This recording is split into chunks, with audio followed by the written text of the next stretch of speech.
ఉమ్మడి గుంటూరు జిల్లా వ్యాప్తంగా పూర్తి స్థాయిలో ఆంక్షలు పెడుతూ ఉన్నారు. ఇప్పటికే అటు పల్నాడు జిల్లా చూసుకుంటే గురజాల, నర్సరావుపేట, సత్తెనపల్లి, అలానే గుంటూరు, తెనాలి, బాపట్ల, రేపల్లె ఆర్డీఓ కార్యాలయం దగ్గరకు ఇప్పటికే రైతులు భారీ స్థాయిలో చేరుకుంటున్నారు. వైఎస్ఆర్ కాంగ్రెస్ పార్టీ నాయకుడు కూడా వెళ్తున్నారు. అయితే ఇదే నేపథ్యంలో అందరికీ నోటీసులు ఇస్తున్నారు. మనకి కొద్దిసేపటి క్రితం అంబటి రాంబాబు గారికి కూడా నోటీస్ ఇచ్చారు. సార్ ఎలా చూస్తారు ఈ వ్యవహారాన్ని?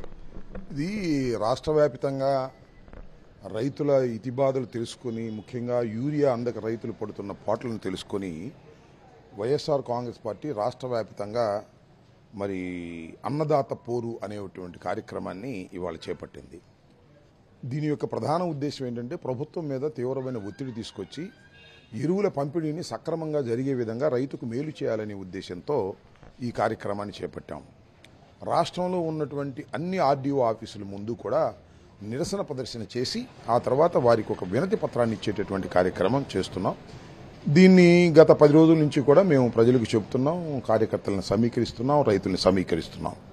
పర్మిషన్ లెటర్స్ కూడా పెట్టాం. సడన్గా రాత్రి విచిత్రం ఏంటంటే 12:40 ప్రాంతంలో పోలీసులు వచ్చారు 2 వ్యానుల్లో మా ఇంటికి. అప్పుడు డోర్ కొట్టారు.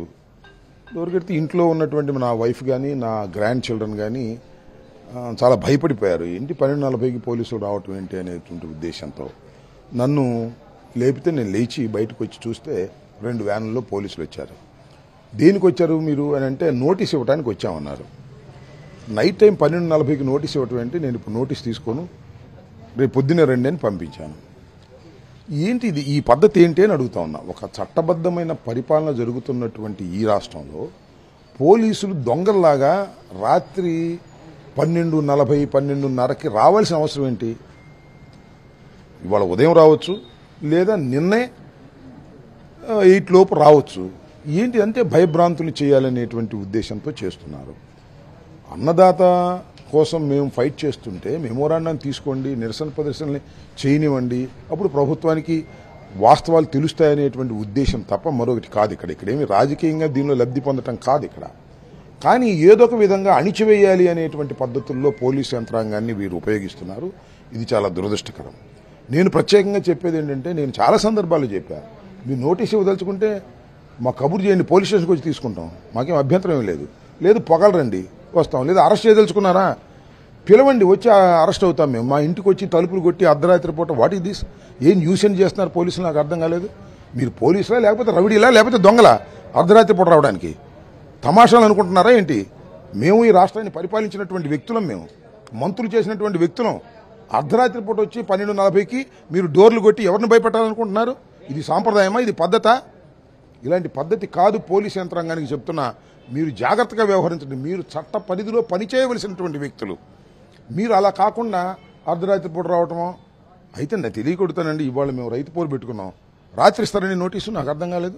2 రోజులు ముందు ఇవ్వచ్చు కదా, మీకు పర్మిషన్ లేదని లేకపోతే ఉందని మాకు ఇవ్వచ్చు కదా నోటీసులు. అన్ని ఏర్పాట్లు మేము చేసుకున్న తర్వాత ఇవాళ టెంట్ అక్కడ బిగుతున్నారు.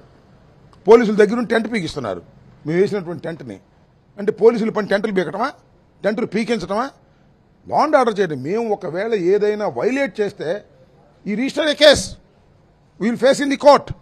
అంతేగాని మేము వేస్తే టెంట్లు బీకటం, మా ఇంటి చుట్టూరా వచ్చి నోటీసులు తీసుకోమని రాత్రిపూట తలుపులు కొట్టడం, that is not the police department duty అనే విషయాన్ని ఇంకొకసారి దయచేసి మీరు తెలుసుకోండి. మీకేమి లోకేష్ చంద్రబాబు చెబుతుంటే ఆ తిమ్మిర్లు మీకేం అర్థం కావట్లా, తర్వాత ఇరుక్కుంటారని కూడా ఈ సందర్భంగా నేను చెప్పదలుచుకున్నాను. ఏది ఏమైనా రైతుల కోసం మా పోరాటం ఆగదని మనవి చేస్తున్నాం. మీరు రైతుల కోసం మేము పోరాటం చేస్తుంటే పోలీసులు వచ్చి మాకు అడ్డం పెడితే వాళ్ళతో పోరాటం చేయాల్సి ఉంటుంది. మాకు అనుమతిస్తే రైతు పోరాటం, అనుమతిస్తే అన్నదాత పోరాటం, లేకపోతే మీతో పోరాటం. ఇదే కదా మా పని. ఏంటి భయపడతామా? సమస్య పరిష్కారం కోసం మేము చేస్తున్నటువంటి ప్రయత్నం ఇది. చంద్రబాబు నాయుడు గారు వాళ్ళ పేపర్లో చూశాను, వాళ్ళ పేపర్లో కేంద్రం అడగంగానే ఎన్నో టన్నుల యూరియా ఇచ్చిందంట. మరి రైతు అడిగితే ఇవ్వమయ్యా బాబు, నాకు ఇన్ని టన్నులు వస్తుంటే ఇవాళ వస్తుందంటే, ఇవాళ నేను చెప్తున్నా, ఇవాళ ఈ రైతు పోరు చెయ్యబట్టే, ఈ అన్నదాత పోరుకు మేము పిలుపునివ్వబట్టే చంద్రబాబు వెళ్ళి కేంద్ర ప్రభుత్వం దగ్గర ఒత్తిడి చేసి దీని ఫలితమే అది.